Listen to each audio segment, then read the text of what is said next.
We were fortunate enough to be part of the Street Listening project, and we were on the street last week for the first time at the Cameron Village Library, and I came and was so excited to see people just sitting and listening to each other, so it was fabulous.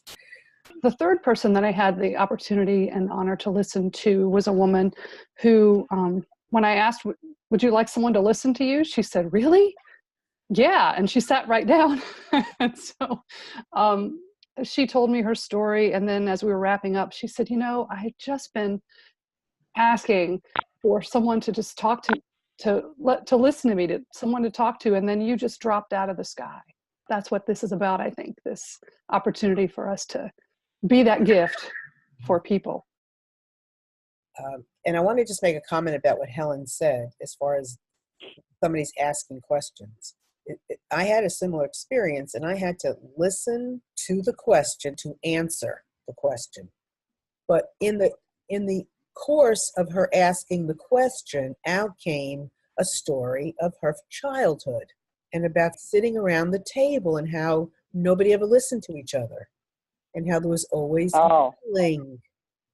And wow. It was,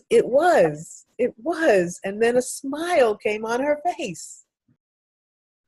I think what he said was that he had to change his talking a little bit, his conversation, because he wasn't expecting me to respond. So that changed the way he presented his ideas. If he were expecting me to respond and we'd have equal conversation, one person to the other, he might have changed exactly what he was saying. And he noticed in himself that he changed his conversation a little bit because he wasn't really expecting me to respond to whatever he was talking about. Well, I started out with a young man who was here in Raleigh for the funeral of his biological dad, who he never knew. Oh, wow. He had been adopted. He had been abused at age 4. He was divorced. He had been in jail for 8 years. Oh, my God. It went on and on. He has quite a life story, which I finally said, if I had a moment later on and he took a pause, and I said, you have an amazing life story experience. Have you thought of doing any mentoring?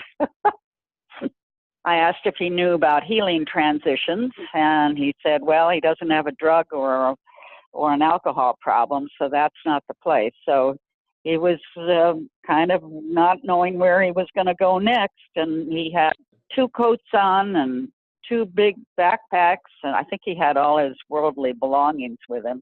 A couple times he was about to tears, but it just all came pouring out, and it was hard to respond. All I could think of doing was trying to think of a compliment I could give him. As you say, Marilyn, there's nothing we can do to fix or to help. But Karen, it's Helen. What came to me then is, instead of trying to find a compliment, because they don't necessarily even need that, but just to confirm, you know what, I hear you. His name is Tom, and we chatted for probably 45 minutes. Yeah, he was a Vietnam vet who, as you said, was beginning to suspect that he might be coming down with dementia or Alzheimer's because he couldn't remember conversations and even the books that he had read. But he had a very colorful past. At one point, he kind of paused and kind of had to gather himself, was on the verge of tears, kind of remembering significant life events, some of which he shared, some of which you could just tell were on the tip of his tongue. And again, as you mentioned, he was very appreciative. And at the end of it, he said, I'd like to do this again because I can BS with the best of them. You could tell he was speaking from his heart, about the friendships that he had had along the way and what had touched him and had helped him in recovering from his war experience. Again, I think the message for me, and as everyone has shared, that the listening was as endearing and as enriching for us as it was for them to express themselves. I think one of the things that Nancy mentioned when we were muted was you're creating that safe space. It's not only safe for them to speak, but it is also a safe place for you to be. And it's also being totally present, because in the present moment, anything can happen.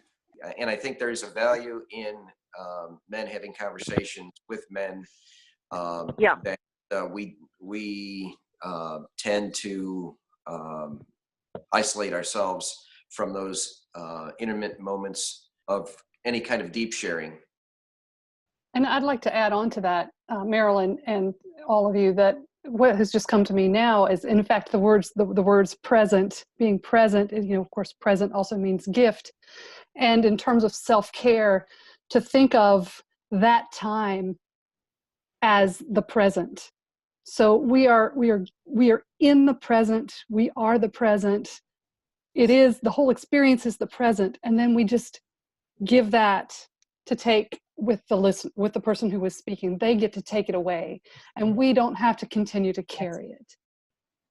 I think it just reinforces for me how easy and simple it is to give somebody something that is worth way more than we can possibly imagine. And that we have this opportunity, like I just said, that experience of shifting with listening to Paul from, we're just making idle conversation, until somebody comes up to, this is an opportunity to listen and give that gift. It's a gift for myself to know that I can do that. I mean, I think all of us here would agree. We want to make a difference in the world. We want to help people. We love people. We want to serve people. And this is the simplest way to do it.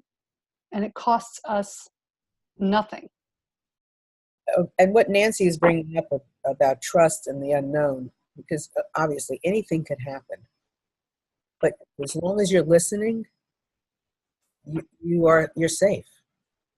That's all you need, is just to listen. It will tell you, it will comfort you, it will show you, it will be there for you. It will be your best friend. Well, having been a nurse, I've dealt with lots and lots of people from lots of different cultures, from several different states. But so I'm used to interacting with people and communicating. And I agree with Karen that sometimes I have a tendency to want to just jump in and, well, you need to do this and this and this.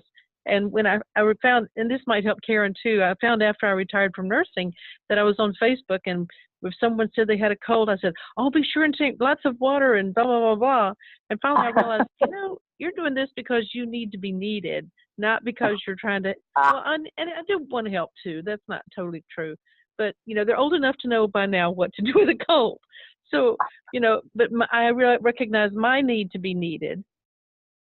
This is such a out of the box thing. What do you mean you're going to just sit and I don't understand. So I think the more that we are out in the community and word gets spread about what this actually is, the more that people will trust us. Or they might go about doing their business in the library, and then they realize we're still here, and they're still going, I wonder.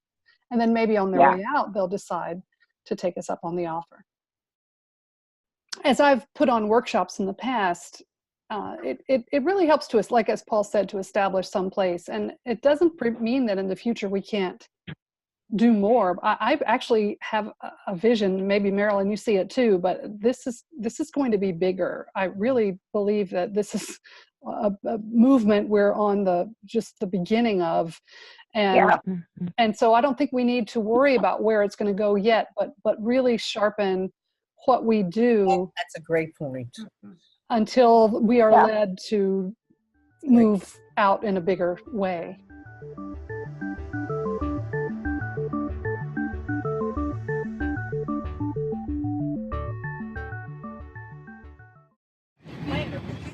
Yes, I came to the public library just to do a little research of one of the subjects I'm talking about in one of my classes, and happened to have met some group of researchers trying to do something about listening, and I just had a wonderful conversation with a lady that I never met again in my life. I never met before in my life.